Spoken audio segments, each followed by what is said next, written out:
तो दोस्तों यहाँ पे हमारे पास 1 2 3 और 4 पॉइंट है, ठीक है।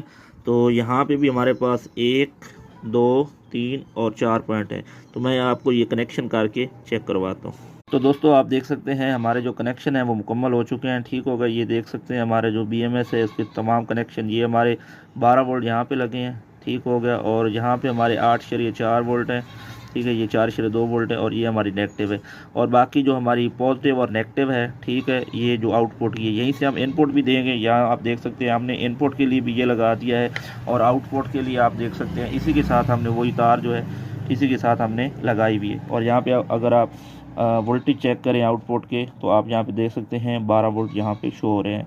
दोस्तों उम्मीद करता हूँ आज की वीडियो आपको पसंद आई होगी। हमारा पावर बैंक तैयार हो चुका है, ठीक है। यहाँ से आप इनपुट दे सकते हैं, यहाँ से आप आउटपुट ले सकते हैं। तो दोस्तों उम्मीद करता हूँ आपको वीडियो पसंद आई होगी। अगर आपको पसंद आई है तो लाइक कीजिए, दोस्तों के साथ